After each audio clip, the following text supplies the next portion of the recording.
Calling all nerds. This is More Than Dice, the podcast where we dive deep into the realms of everything nerdy. Whether you're a nerd culture connoisseur, a tabletop titan, a miniature gaming marveler, or just someone who proudly embraces their inner geek, this is the podcast for you. And now here's your hosts, Gonzo, Nerd, and Mizzy.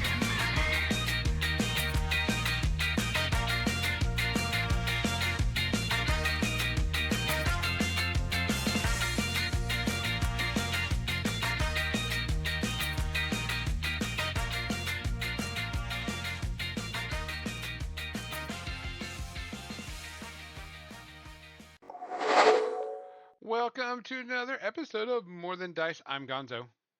I'm Nerd. I'm Izzy. And it's episode 330. Tonight we're going to be talking about visuals within your tabletop, virtually and physically. Nerd's camera is out right now, but she can talk, so we will be doing it that way. She does have some screens she's going to be sharing, so if you're listening to us, you should probably watch us on YouTube so you can see what she's going to be talking about, because she is a visual learner. So it'll make it a whole lot easier for you. But before that, let's go and get to the business. We want to thank Turbo Dork for sponsoring the channel, makers of fine metallic paints and also color shifting paints. They're turbo shifting paints. They will be at Adepticon. Make sure you go see them. Tell them that Gonzo told you to say hi, and you can actually go and be really cool with them. We want to thank Cuttlefish Colors for supplying us with quality paints. The sketch and glaze system is what they have. If you like anything that they have, you can find them anywhere online. And we also want to thank Creature Caster for sponsoring the channel, providing us with 3D printed miniatures and modules to go with those miniatures on their tribe account on My Mini Factory. If you want to go check that out, go check it out. You can get like 12 to 13 miniatures and a 5th edition module at the same time. So uh, not a bad deal. Which seems to be a pretty common thing nowadays, is to give, a module with whatever models that they're giving nowadays, which is good. It's a pretty common thing going around. But Captain Mizzy, do we have any shout outs this week? I do not recall seeing any. I don't remember seeing any either. Neither do I, so we can go with that. Let's get the stupid business out of the way. The other stupid business. Mizzy, what are you drinking tonight? So I just finished a cup of Copper Moon Dark Roast coffee that you recommended because I ran out of coffee and I needed coffee, and it's some damn good coffee. Yep. But that being said, that was my second cup today, and so I need to hydrate with water. Nerd, what are you drinking tonight? Good old H2O, because hydration. Did you hold it up to the camera so we could see it? Yeah, so did. How'd you know? Because it's now become a customary It's a thing for us to thing. do it. It's muscle memory. Yep. Yep. I'm also doing the water right now too. Just trying to stay hydrated. I drank also quite a bit of coffee today too, so I am doing the hydrate before I dihydrate. So Why does your water say Grey Goose on the bottle, Nerd? Cookie, get out of my house. Guys, And it's Tito's. it's Tito's. Please be careful out there. We want to see you at every convention that we go to, which all three of us will be at Adepticon. We'll be passing out stickers and having a good time and trying to do some cool stuff. So if you're going to be at Adepticon, make sure you go to the content creator event, and we will be there. We will have some new T-shirts they're going to be wearing, and new stickers they're going to be giving out. And possibly a new miniature that could go with the stickers. I am trying to finalize and finish that deal, see how he's going, so I can 3D print him. But as always, people, especially now, if you see something, say something. If you hear something, say something. And if you can do something about it. And if you can't, find some at will, because we've got to look after each other. Cheers. Cheers. Cheers.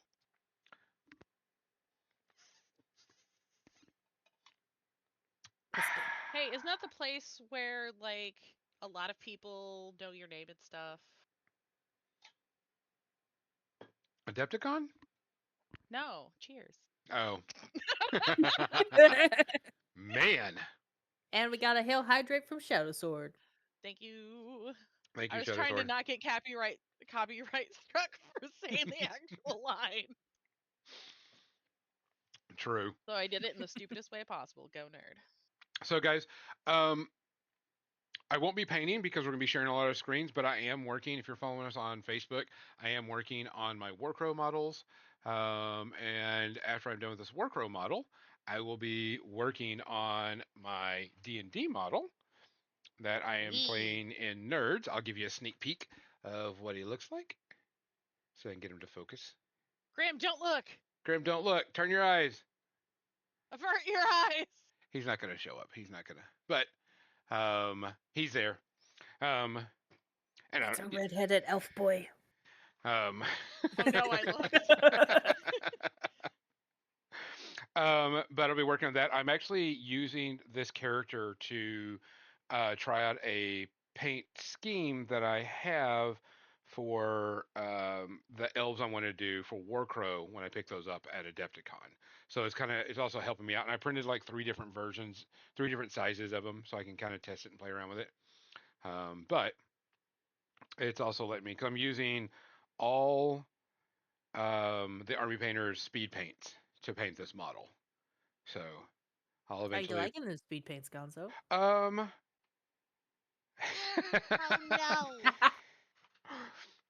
Do we go with the more this kind of a mobster, or do we go with like kind of more of a Doreen?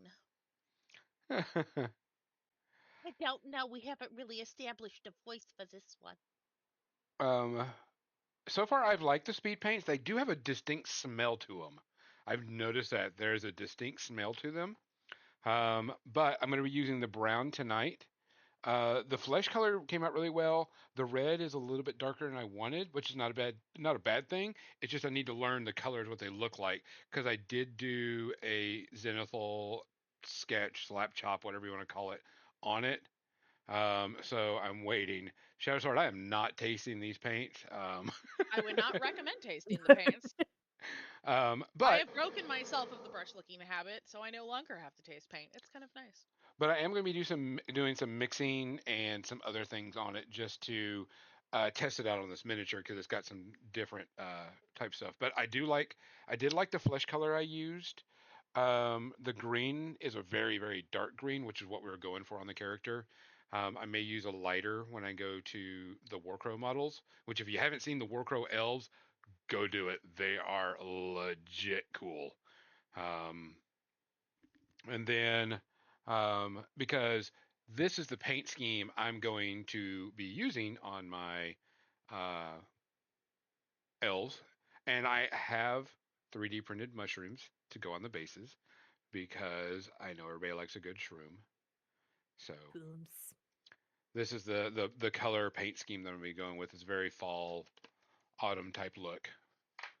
Yeah, for those of you who are just listening, it is fall and autumn. Yeah, I'm going to do fall colors on the elves. But it'd be interesting. I like them. I've used Army Painters before, but I've never used them to this type of detail because I'm going to do everything, paint it up, and then I'm going to do a light dry brush and do a little bit lighter color on there to see if it kind of highlights it up a little bit. This is going to be like a test type thing. So other than that, it's been pretty good. Um, we'll see how things are going to go. And if you missed a pre-ramble, we talked a lot about our last D&D game session, which was a very important, very pivotal moment within the characters and my character's roles in the game. And it will change some things, which would be cool. But and there will also be, make sure you follow Nerd Hollow's YouTube page because there will be a special episode coming out on that. Did you say the 12th? The 12th of March, yes. 12th of March, yeah. So you can catch a special episode. And that way you can hear some cool lore and such going on too. So yeah. Other than that, more about Etheria. It'll be great. Yeah. And what else? Like I says, make sure Adepticon's coming up. Make sure you find us there. We'll have the stickers and all the other cool stuff coming. And then I think that's about it. After Adepticon, we're not going anywhere for a while.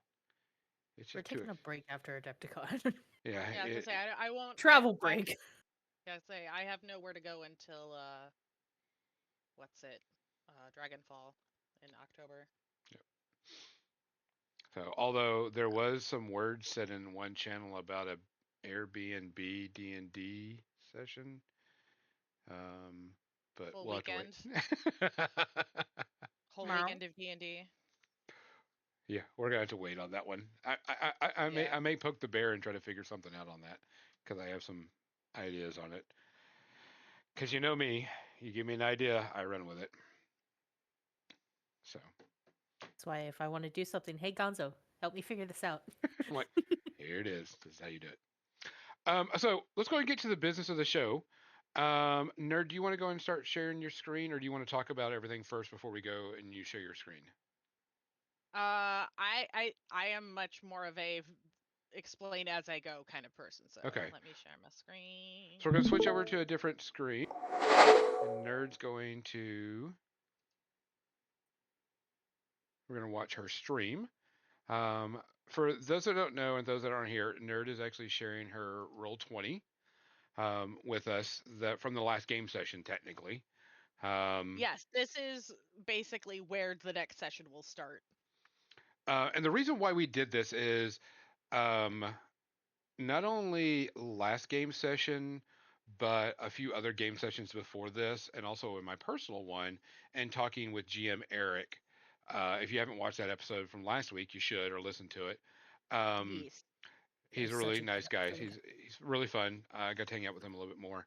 Um, there and this is not a problem, but this is a new area because if you're old like me, you know that you sat around the table and played D&D with friends. You didn't have the online, and you had a map that you drew on with a marker, and you either had dice to represent your character, or you went to the local game store and tried to find a character that was like your character. But it never happened. It was really, really hard. And in the age of 3D printing, it's so much better. Um, but um, the things that we've been trying to do is I've noticed that with my players, not only the ones brand new, is visuals are very important to people. I came from the aspect of everything was mind's eye. So we had to think of everything. The GM would tell us, yes, you're within 30 feet. No, you're not. That type of thing, which is, that's how I grew up. That's how I grew up playing role playing games.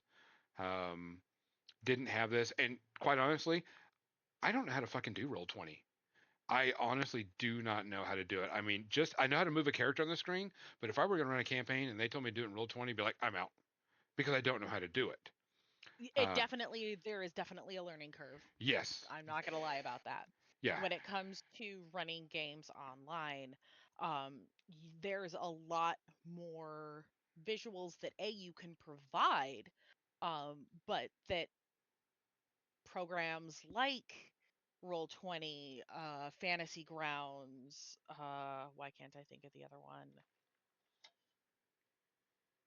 There's like Dungeon Alchemy, Yeah. Talespire, things like that. Any of those VTTs, the virtual tabletops, um, have different elements available, but being able to provide lighting, like this is why I wanted to pull this up, like something I don't have it set up on this map. I'll pull up another map that it's set up on, but like one thing that you can do with Roll20 is give your characters like limited line of sight. So it's not quite the same as like looking over a map that's on a table in front of you. You are because none of you are in the same place, or at least online more often than not, you're not. Um, but you can check like the visual range of your characters by different settings. Now this is a paid thing, the dynamic lighting, but it really helps add a layer to just a visual map than uh than just being like, okay, you walk up to a door. Because like when I first started running games on Roll20, I didn't know about any of that stuff, and my players would just be like, oh, let's just skip half the dungeon because I can see where we need to go. Oh yeah, as someone that's ran it on a tabletop and done dungeons on a tabletop, you would only draw out as far as you could see or as far as they Yeah, could and see. that's when I started out in Pathfinder, they were hand-drawn maps where you just got a section at a time. Yep. Well, this you have all of it at once, and you can use things like Fog of War to basically like reveal areas. Yep. Depending on what your players can see. But if you have, let's grab. This will be a perfect one to use. So as you can see, all the doors and windows once it actually loads. We're gonna grab Grimm's character. So he can only see what is lit up here in the middle. He can't see through the doors unless there's like a crack in the door, unless you say open the door, in which case he can, oh, I can see down the hallway. So if I, what is it? Control L? Yeah. Yeah, there So you go. this That's what I was going to is, say. yeah, Control L. This is exactly what his character sees. And you can do this with any token, but you have to go in and set it all up. So like he's got 90-foot dark vision. If it's limited in some way, if he emits a light, either bright or low light, like there's a bunch of different settings that you can do, but like you have to go in and draw all of this stuff. So let's go to our lighting layer. So this is what it looks like after I've set all of this up. Yeah, and so the red lines are line of sight are blocking. the wall. Yeah, the line of sight blocking. Those are walls. I haven't quite figured out the one way wall where you can see it from one. You can see through it on one direction, but not on the other. But we've got like lighting sources, things that emit light. We've got our doors and windows. That it can be either secret or locked, so like they can appear as part of the wall. Uh, but it limits character movement by not being able to pass through things, as opposed to just being, oh well, I see this. It I would like to eventually move into a 3D tabletop, because the ability to like actually look around a corner a little more. Just I also like the aesthetic of the 3D tabletop, but I'll get there. Um Art Michael does have a comment. I think this is hmm, a good thing to bring up. He says, "Visuals are a blessing and a curse. He loves having a full batch of terrain and minis, but at that point, it begins to turn into a board game." And I kind of agree with him, but I don't disagree with, and I kind of agree and don't yeah. disagree. One, if you have people that need the vision and need the visual stimulation, which is there's a lot of people that need that. This is really good, but then you can get into the people that get into the rule lawyering of, I can only go this far, I can only do this because et cetera, and they get really tied up in the minutia of everything on there, and that's where I think it comes into it becomes a board game. But if you have a good GM, the Whoa. GM is going to say, well, yeah, you're technically right here, type thing. Artem Right. Michael, what does my sheet tell me I can do? Yeah. Yeah. But like one of the other things is they've with Roll20 is I can go in here and I've got tokens for all of the characters. I've got for different NPCs, I've got it so that I can bring up like, nope, that's the character sheet. Um, is it this one? Yeah, this one. So I can upload just artwork to then show to the players. Which is really good. Yeah. Grim makes a point. He likes Yeah. visuals because it helps him immerse more in the setting, and that's pretty good because I will tell you right now, as someone that's GM from pen and paper to online and so on and so forth, and even just doing stuff on the table. And this is not a dig on anybody, the ability for people to visualize things in their head is vastly different than whenever I was started doing role playing and reading books than a lot of people today. Yeah. We're we're And we're visually stimulating community, and back then we didn't have a TV show that had cool stuff. We didn't have movies that showed this stuff. We didn't, there. Some of the yeah. artwork back then was very, very poor, and we were like, "Oh, this is cool." And you look at it now, and you're like, "Really? That was your artwork?" And I'm like, "Yeah, it's because we didn't have that, and so we had to make up a lot of shit in our head." Yeah. Whereas now you've got things like Pinterest where you're like, "Oh, I can kind of find something that looks like what I want if I'm like cuz I one thing that I struggle with is descriptions of things. Um especially from like a visual standpoint. Uh so like I try to find art that looks like what I'm going for. And then if I need to just use that as a way to I'll start like describing that and or use that so that the players be like, okay, this is the kind of attitude that they have. And But visuals also help keep people on track and keep them yes. engaged.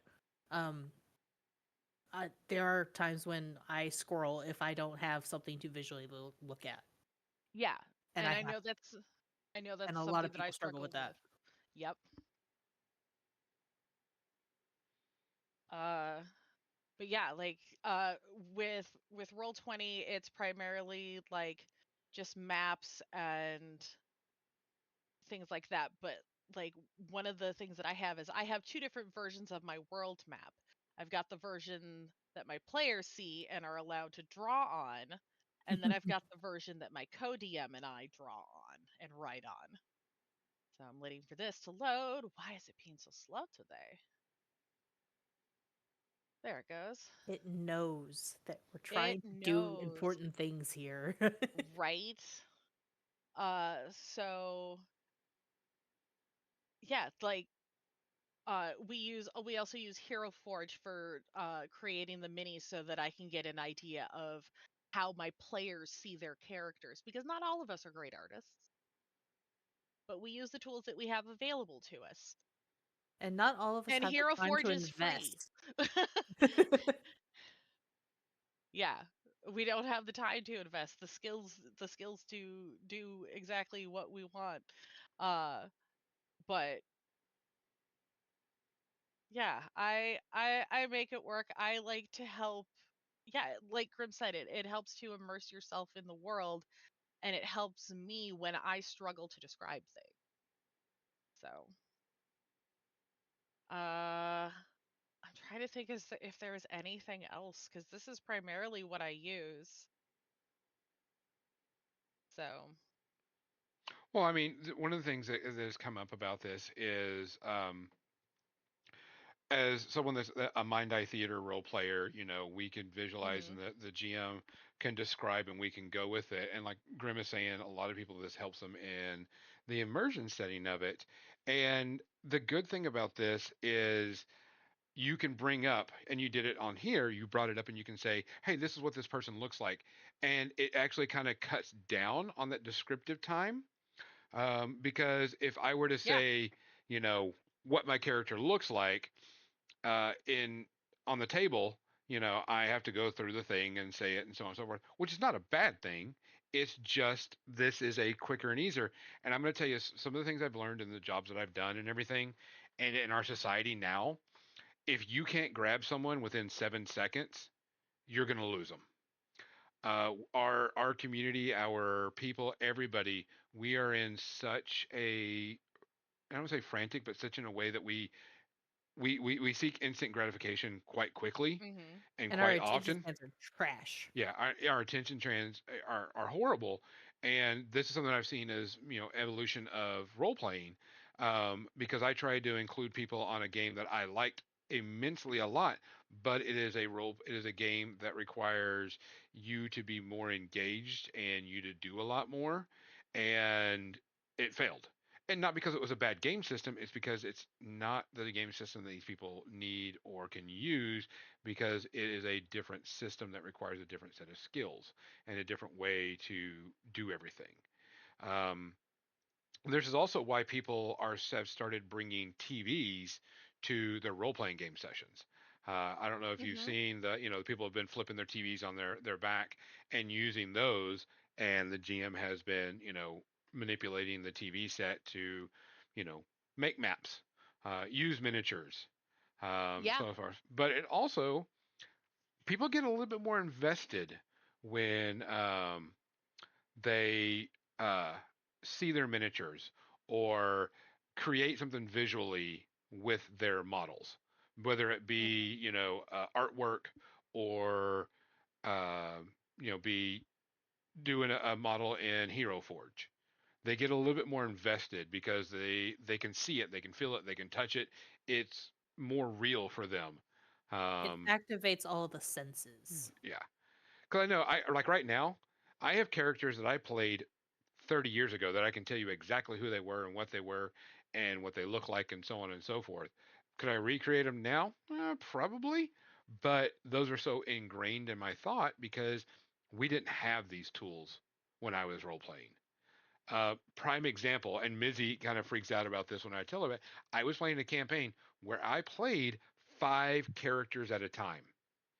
Each time was Damn. it was 5 characters. It was called a character tree, and our session was the Lords of Waterdeep, and our job was to map the ruins of Undermountain.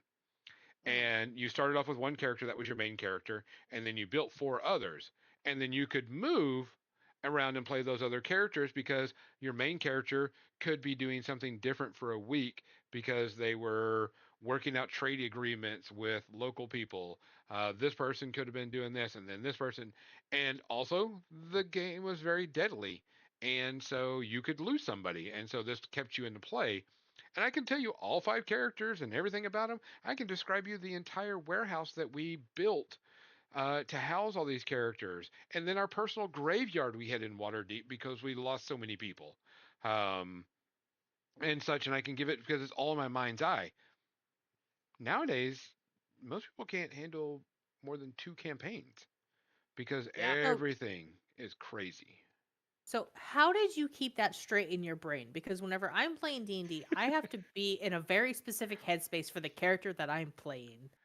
And this is what I'm saying. This is an evolution of our playing. We Uh-huh. have people that I can do that. Nowadays, not many people can. I mean, nerd, Yep. how many campaigns are you in right now? Oh God. Um. Currently, if I add them all up, okay, I run one. I Mm-hmm. play in four. Four. Yep. How vastly different are each character? Extremely. Okay. Now do all that in one game session. Isn't that kind of what DMing is? Correct. But for most people, they have to do that every single time with their For the characters. non D&D, for the non DM player like myself, no. And so visuals make it a whole lot easier. Copy that. I mean, I can tell you every single game I've ever, every role playing game that I've played, down to ones that were one shots. And I can't remember this one system, but you made up your own race, and it was a space type game and everything. And I had a character that his entire world and population was based on luck, and they were called Luctonians. Like everything, what they got to roll luck on everything that they did because they didn't believe in predetermined. Everything was you were lucky or you were not lucky. And we only played one game session. That was it. And I can tell you every single game. I can even tell you the first character I made back in 1978. And it was my first one. Year old. I was 7 years old, and it was a human paladin, human That holy sounds about warrior, right. and goody goody two shoes type thing. He only lived 3 sessions and he died. That's great. That's great. Yeah, Big Jim Slay's like, dang kids. I'm just the baby. But the evolution of all of this, I mean, we have the technology now type thing, and it's great. Mhm. With the ability to communicate, over vast areas, the ability to use these different maps and different technologies, and then eventually 3Ds. Um, everything. It's been really good, and it's been good for the newer players because, like I said, in our society, we're instant gratification people, and we move at the speed of everything now. And so we have to do things to grab our new players.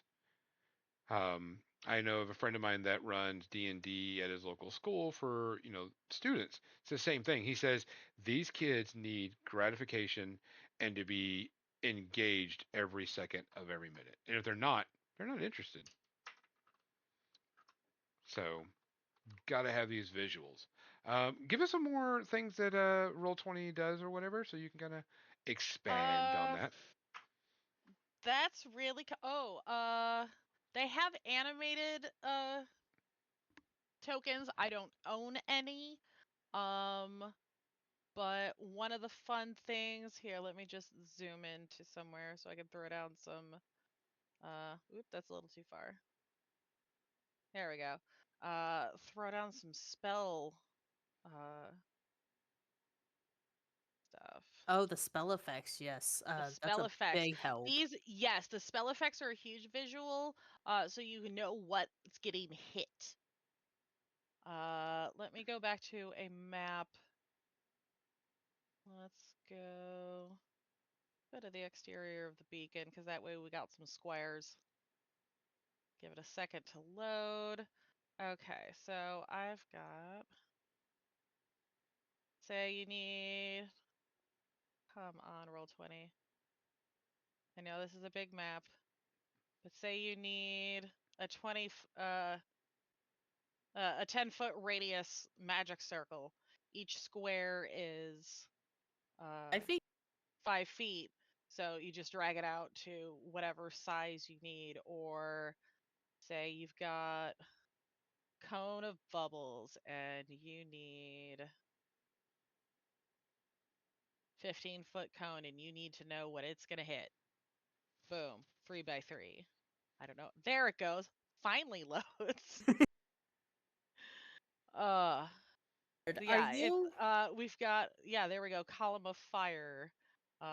Say you need however long that's gonna be. Another nice thing that they have is the measuring tool. So say you need to double check, what that distance? 15 feet. Oh, how long is this one? That one's 65 feet. 70 feet? 70 feet. There we go. So you can be like, oh, I also use this for checking line of sight. Like to see if something's going to be obstructing your view or if somebody's got cover depending on where you're standing. Nerd question real quick. Yeah.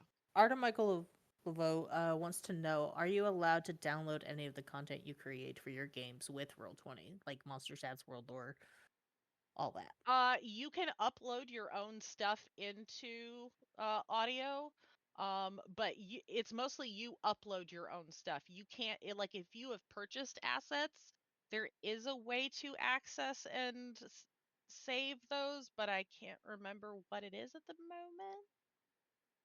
So, like, I can create my own files and then upload them to play, so they've got like music that comes standard with Roll20, or there's like audio that I've had NPCs record or something like that.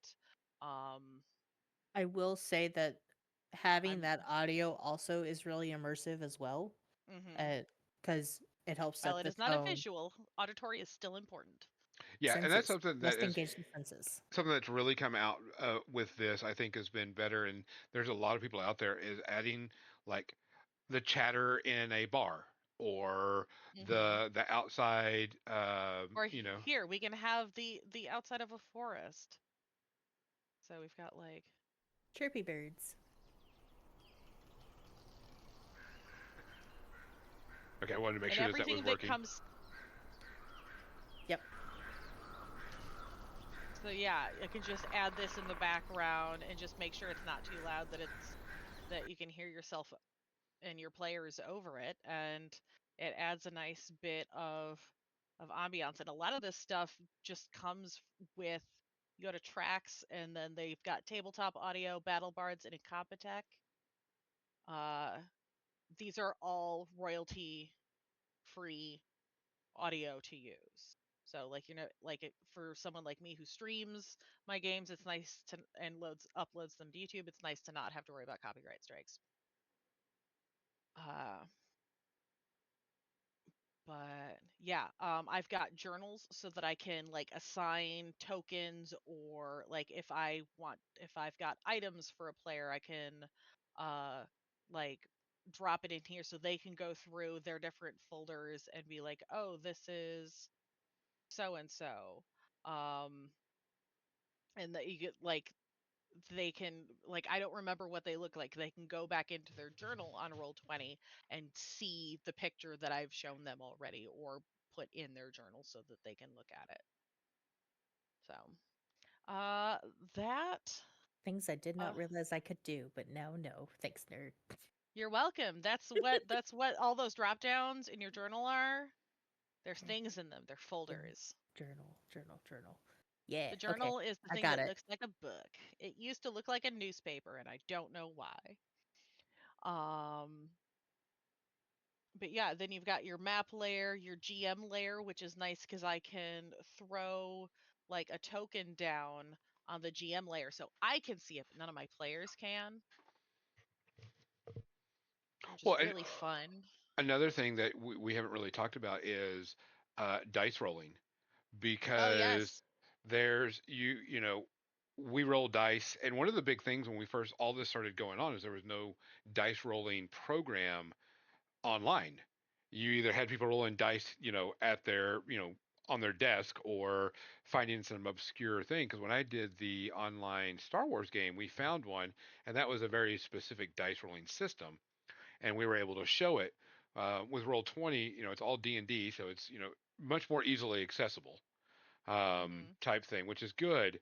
But the one thing is that I like about the virtual over tabletop is I can actually send you a message in you chat. can whisper me messages. Yeah. Yes. And so players won't know it because, don't get me wrong. Or I basically hide my rolls. Yeah. One of the things that I did not like on tabletop playing was telling the GM I want to do something without the players knowing, and I say that out loud, and they're like, "Oh, I'm being very suspicious now." And I'm like, "Why? There's no reason for you to be suspicious. You don't see this." But they're like, and it's metagaming, and we know that happens, and sometimes it happens, without knowing about it. But the virtually way to me to send you a message and say, "Hey, I want to pickpocket Mizzy's character because I like that trinket." You go, "Okay," and I says, "I'm going to do it while XYZ is happening," and so on and so forth. And you can say, "Hey, make a roll, but make it straight to you instead of making it to the party," and then we can play out from there. Yep. Pickpocketing Missy sounds like a life without hands. Well, fuck around and find out, guys. But I mean, that's something that is very unique to the virtual tabletop, unlike, because if it was happening on Sitting With Us, you got to make sure people don't play things out of character, in character, or you have to send a note to the GM, and then the GM, people are still going to get paranoid because they see you sending a note to the GM. Now, yep. It changes that is you go texting the GM, and the GM can look at their text, because then it doesn't show off as well, type thing. But if you have good players, they're not going to metagame it. But this takes out that entire aspect of things, which is really good because I can make rolls behind the scene for the GM, and they can interpret, and we can figure out what we're going to do. Yep, and I have now, when I record my broadcast, I have it so that you can't see the rolls. We hide the rolls, so that when you guys whisper stuff to me, it doesn't come up on the videos. Yeah.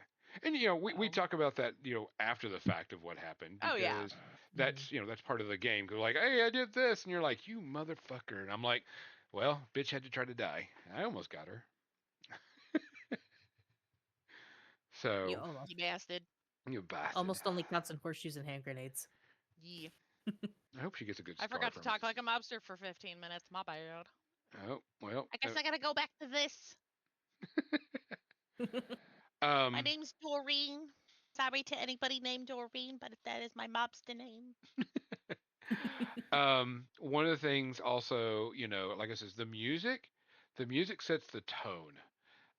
We would have to, and we didn't have music, of course, when we role played. We didn't have the option. It wasn't like this, and so we didn't have it. But I can tell you that whenever you set the mood for combat and you have the background music that's a combat or spooky or whatever, It it suddenly sets the goes tone. from like calm to like just watching your players or hearing your players react when suddenly the music changes to like combat music or something creepy and they're like, "Oh shit." Yeah. Like you don't even have to say anything. You just change the music. Oh, love it. And it's good because it's the Pavlov's dogs thing. You change it to a certain music, instantly their mind switches into a different gear, their characters switch into a different gear, and they're able to, they get into a different mindset, which is good. Yeah. Um, Also, digital with character sheets. Mhm. Man, I tried. So whenever I started doing Earthdawn with Mizzy, we did it pen and paper. And she was like, "How did you keep up with all this shit and know how to do all this stuff?" And I go, "This It's is what we had." pages. Yeah. And this is what we had. This is what we And then had you to have to do. not lose them. Yes. I have a dedicated folder. Yeah. And, with the Roll20 or D&D Beyond, it auto calculates everything for you and you just click a button to roll. You got to know your characters still, but this comes to our, our society again. We come down to we're instant gratification people, and if you were to make a character now the old-fashioned way with people, you would get hit. You would get beat up because it would have been too much. And let's not even talk about Yeah. that's not even the complicated ones. I mean, we're not even talking like Champions or Shadowrun or any of the other ones. If Slade is in the channel, he'll know what I'm talking about. Um, this will be, there's character sheets that are just crazy. Palladium, Art of Michael, Palladium games, all of those character sheets. You're like, holy fuck. And now, since it's all done and these companies have built these programs to do this, it's a whole lot easier.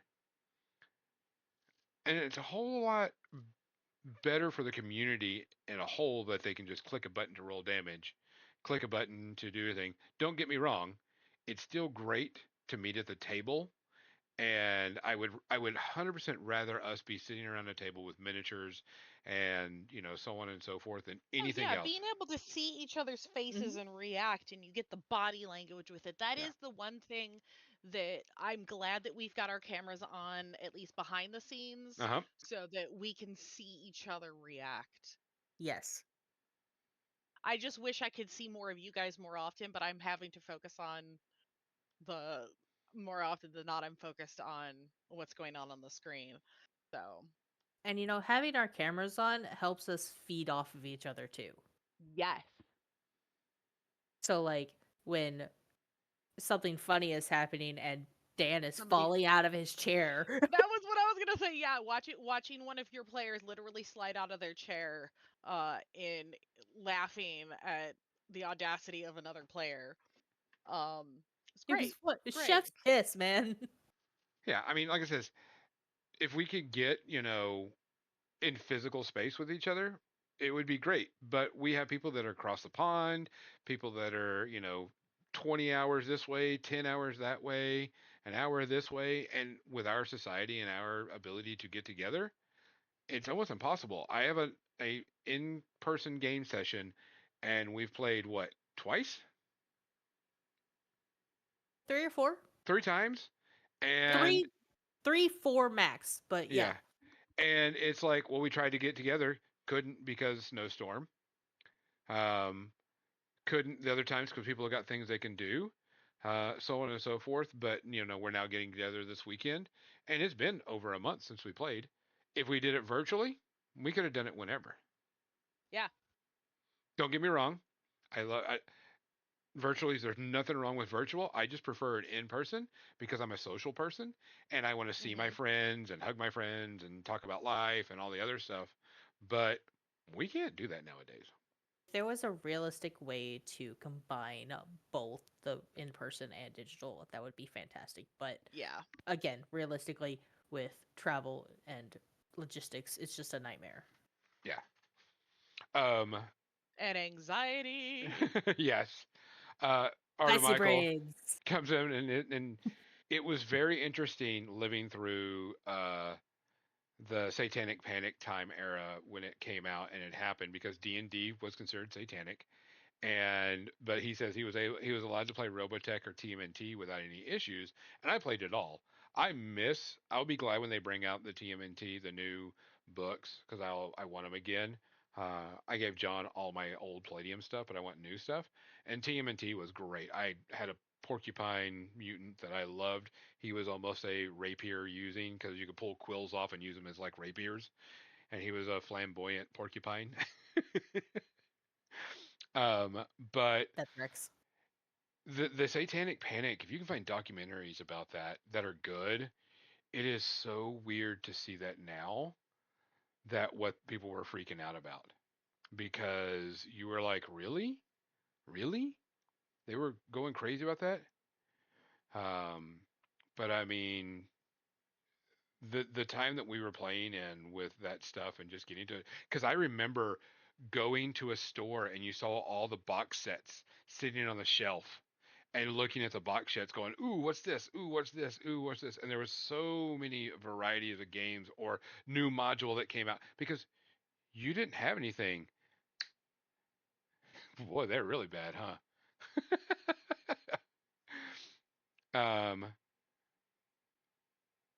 On it. You didn't have the internet to tell you what was coming out. You had Dragon Magazine, and oh man, Dragon Magazine was amazing because you were like, they've made a new race, and you would run and grab it, and you would read it. And I miss Dragon Magazine for that fact. I do miss magazines, especially that one, because it was very very cool to see all the stuff in it, the new products that were coming out, the new things. But the day of the internet age, you're just Mhm. solid on it. You can get an email of new things coming out, or instantly when a new version of D&D is coming, instantly what it is, and you can get spoilers on it. Um, so I mean, there was reliving old times, I should say, of doing that because I still have a memory of walking into this one game store and seeing them up on the shelf, and I was like, ooh, what's that? Ooh, what's that? And reading about it and then figuring it out and then getting to it. But I mean, you can't do that now because of our day and age. Why would you have a physical copy when you can do it all electronically? For the most part. Now, everybody does like their physical books, but not everybody can just go out and buy those books. I would love to be able to hold a physical book sometimes, but I just do not have the funds. Yeah. Now you can have one I don't person, have the funds or the storage space. That part. but now one person can buy it on Roll 20 or D&D Beyond, and you can all share in the aspect of it, even though it is Only for character creation. correct. Hmm. Yeah, It used to be shared, universally shared, but not anymore. correct. But yeah. Anyways. Um, Other than that, I mean, like I said, there are positives and negatives to every situation on this. Um, but for the most part, we live in a time where we can all get together virtually and play a game, and using visuals from Roll 20 or whatever else is out there is great for people. It keeps a lot of people engaged. A lot of people don't have major issues with this. Some people do, but for the most part, we don't. I'm going to go to our media section uh, so we can go back and you can stop sharing your screen, nerd. Gotcha. Um, where? There's a button. Hit the button. The right button. That's important. I'm gonna go ahead and get rid.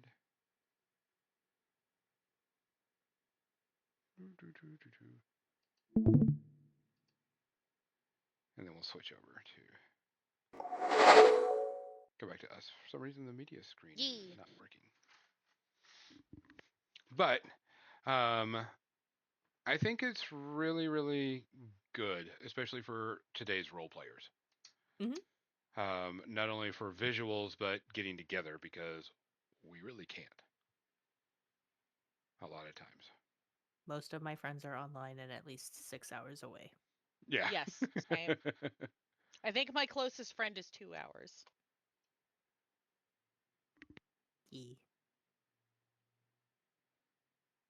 So. Why all you nerds gotta live so far away? Damn it! I want to hug you. Hug it out, bitch. So, we lost our media screen for some reason. Oh no. I'll have to reset it up. Yep, because there's our all paint screen. That's where. Yeah. Leave it on where it was before. Yeah. I'll leave it here. This I'll works. figure it fine. out. Find out why it messed up. I'll figure out. But yay, technology. It doesn't like you. We don't like you either. Wait, no, that's not how that works. Shadow Sword, introvert, distance hug. Here for it. And I think that's, whenever you go to a convention and you play at a convention now, there's visuals there. There is, absolutely. People either 3D print miniatures, bring battle maps, so on and so forth, because it is a whole lot easier to get people engaged when there is a physical representation of anything on the table. Just makes it 10 times better for a lot of people. So, we're probably not going to have a huge amount of media sections. I know Nerd said she watched at least 7 different things today. Mizzy said 8, and I only did 2. So, Mizzy has 1, and that is Final Fantasy. Because I have watched nothing. We actually, so people that know, Mizzy and I went through an ice snowstorm recently, and so we all had to work from home during this time. And if you typically are not used to working from home and you work from home and you're stuck to a screen all day, you don't want to consume media at the most part once you're done.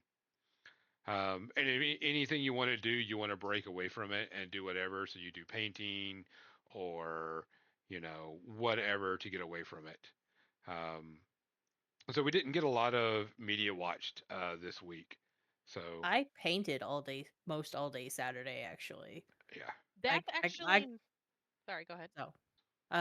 I got done finally getting out of the house and doing my errands, finally replenishing the food sources, and I sat down and I painted. I listened to music on my playlist of all my weird stuff, and then I watched GM Eric do his chill stream for a while I was painting, and just hung out and existed with my people. Huzzah. 10 out of 10. Recommend. Yee. I was gonna say, yeah, I did a lot of body doubling this week. So did we watch anything? Yes we did. You definitely watched something. I watched a movie that I've already seen. But it's a good still movie. Counts. It is a good movie. But I was introducing somebody who had never seen it to it, so that just made me happy. But yes, Boy Kills World is on my list of things to watch in the not too distant future, so I will let you know what I think of that, Art of Michael. Art of Michael, I did watch Boy Kills World, and it was very interesting. And I didn't think it was great, but I didn't think it was bad. So, give or take on that. I do know that coming up, there's a lot of movies coming up that I will be suffering through because I love y'all, and I will be the one taking the brunt of these. Craven is coming out, Crow's coming out. Yeah. All this stuff is coming out. And so I will suck it up and watch those so I can give y'all a good review on it. Because I love you, but for the most part, shit. It's the best way to put it. I have a list of things. So I didn't consume a lot of media this week either because when I was doing some painting, role playing, helping people out with role playing stuff. helping someone out with a new event convention that's coming up, um, hanging out with Nerd and Mizzy and getting my friend time in, type thing. Because I've also got to finish painting. I've got one model to pretty much finish, but he's pretty much done. Um, and then just getting stuff done. So media was very limited. There was one day that I did, and I just caught up on TV shows. And there's nothing big on it. It was smooth brain activity that I needed to just take a break. My work was been very stressful this week, or last week I should say, and so there was not anything I wanted to watch that made me think, cry, be emotional, or anything. It was like, okay, that's funny, that type of thing. I just wanted to chill it out and leave it at that. Yeah. So I didn't have much. We did talk about things that are coming out. Um, Mhm. and there's a lot of TV shows I need to watch. There's not been a lot of movies. Um, I did watch a video and I did post it in our group. There was somebody that made a post. Maybe if you could post that in chat, that link, I would Uh, like that. I Um, am working on finding it actually. so this One while momento. while I was working on some stuff, um, I'm a huge movie buff and I like the way movies are done and everything. And I saw this video come up. It says, "Why don't movies look like movies anymore?" Um, That one. and I got it. it's It's only right here. like a 10 or 15-minute episode, and this guy describes it really, really well. A lot of movies don't look like movies.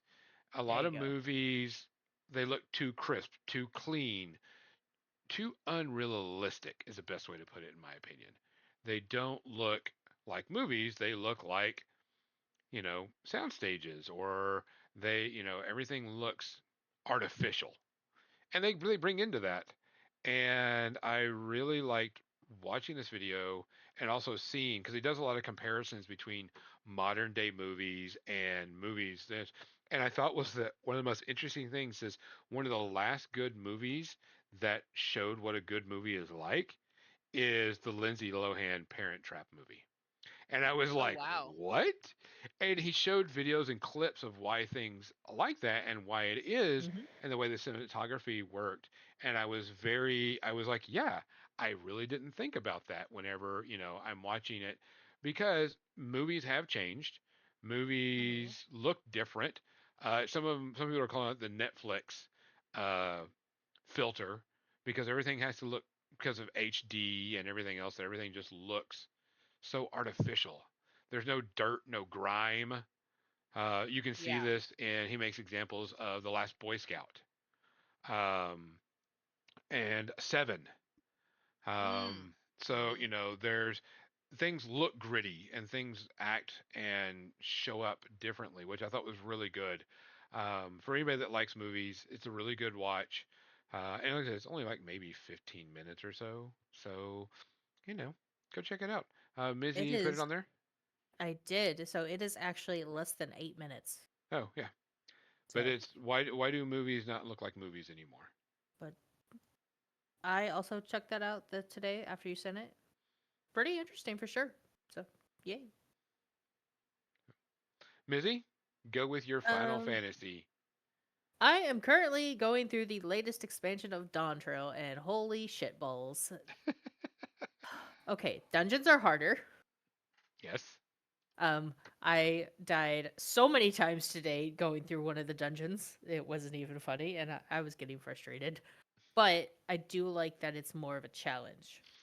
Um, I'm actually itching to go back to playing it right now because I left off at a very emotional scene of the game where I got my feelings hurt. Oh no. Emotional damage. Um, Emotional damage. but I'm really enjoying the story. I'm glad that um the Heidelin story is finally resolved and we can move on to something else.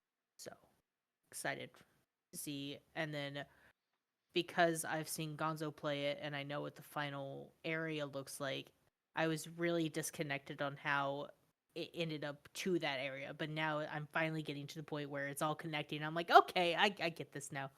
So I'm excited.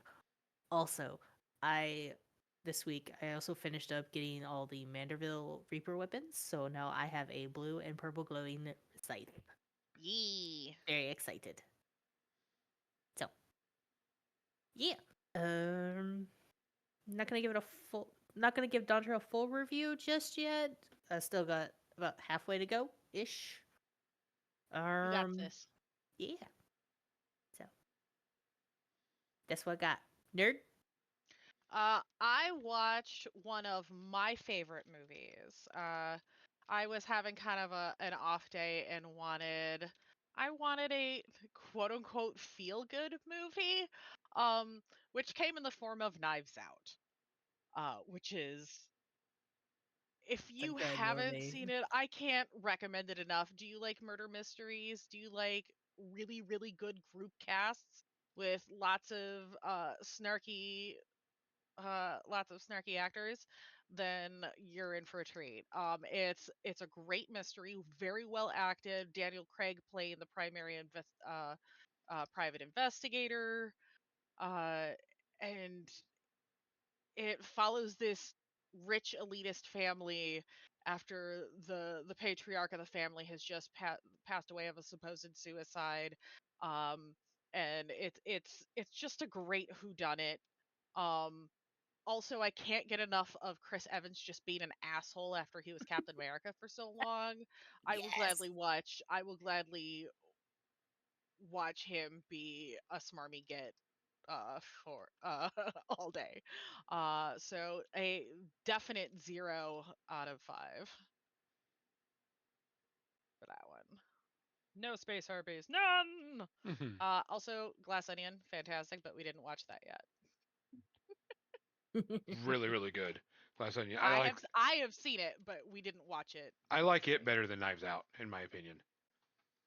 Fair. I liked Glass Yeah. Onion more. I like them both in their own rights. Mm-hmm. But yeah. Gonzo, what you got? Um, I did play some Final Fantasy with Mizzy this week. We're teaching her different aspects of things, and I get a message. Can you help me figure out Dancer real quick? So Yeah. Mizzy is working on, I started my third job. and I was like, "Yep, let me log in," and we did that and such. I've been playing. So right now I'm gearing up my paladin in Final Fantasy, and getting the gear. For people who don't know, the in gear you can either get it from like extremely hard raids, or you can get gear that's a little bit below that, and get gear that you have to grind to get it. And right now I'm on that grinding stage with my paladin because I'm really enjoying tanking again. It's been a lot of fun. It's especially since I've been such a squishy type character.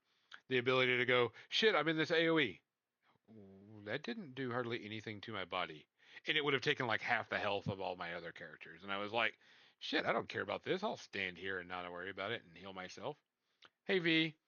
Um. V. Yee. Number one Uh. V. But I'm enjoying the game again. I'm getting together with guildmates and helping them do stuff, and helping everybody, get things done. Because of course, tanks and healers is always, people don't like playing them, and I am enjoying it. Um, I'm really glad that you enjoy tanking and healing because I am not made for that. Yeah, the healing's fun, because you don't care about game mechanics or anything. It's very ADHD spastics. You're like shit, shit, shit, shit. Yanking people around, and pushing people around to do stuff, and healing, and so it's very reactional than just following a rotation, which I really enjoy. Uh, That's tanking is good. tanking is also reactional in that type of aspect. There is some rotation to your stuff, but I've also been, liking the stuff, and getting things going, and so I've been working on that. Still enjoy that. If you play Final Fantasy, you want to play with Mizzy and I, let us know. More than we don't have a problem with that, and we're always in Discord, hanging out in there type thing. So no big deal either. So, Yay. Mizzy, you got anything else? Something that you shared with us is an article about the new Avatar coming up. Oh, oh yeah, no, yeah. So a disclaimer: if you didn't like Korra, and you were an Avatar player, you're probably gonna hate Korra even more. But I liked Korra.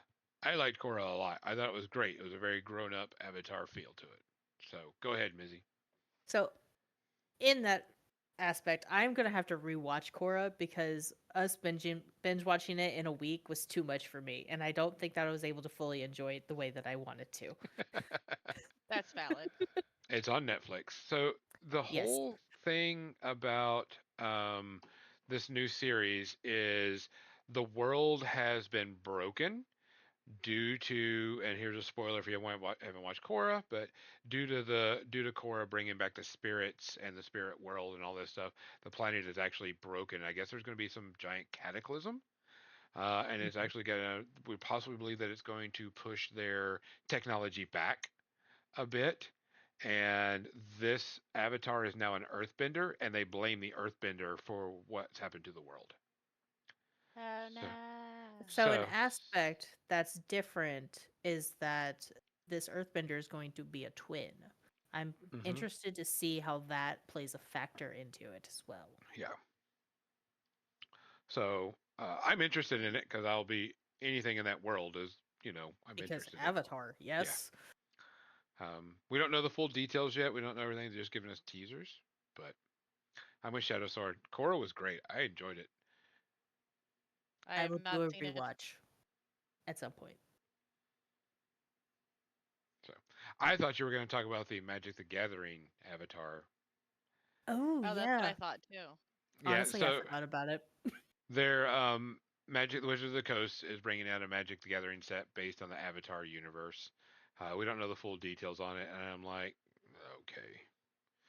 They're the Sounds Disney of, Magic cards. They're going to make sets on everything now. They're doing a Final Fantasy set. They're going to be Oh, doing, that's right. You told me about that one too. yeah, it's just not going to stop. It's going to be continuous. So we'll have to just wait and see. So, how much money are we throwing at this? We're probably not You going to guys throw have points any up? at it. I want to see the Avatar one because that may be fun.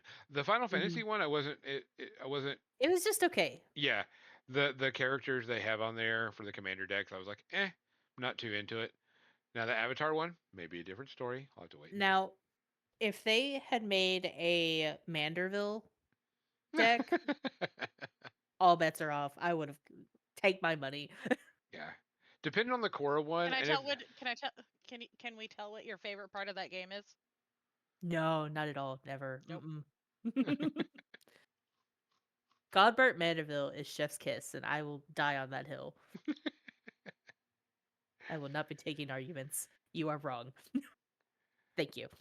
um, depending on what they do on those decks, if they make like here's a tough deck, here's so on and so forth, maybe because it would be good flair and good fun, but I'm not sure. It depends on how they're doing it. Depends if we buy those commander decks or not. So, nerd, you got anything? No, that's it. Guys, we're gonna cut it early. Um, we've been really busy lately, so we're gonna cut it early. Make sure you check out Nerd's channel, not only for Yee. streaming on painting and such, but her RPG stuff going on. You have a game session not this week, but next week. Next Our Tuesday. next session is the 4th. Yep. Yeah. And then she'll have a special episode after that. Yep. But The 12th? yep, On the 12th, it will release on YouTube on the 12th. yep. And so we'll be doing all that. So like I said, guys, we're going to try to make sure we do some stuff. We will have some more painting things. We have some content creation coming up. We cannot talk about yet because we're under NDA, but we have some content creation coming up that you'll enjoy. So be happy. Yeah. Yee. So for More Than Dice, I'm Gonzo.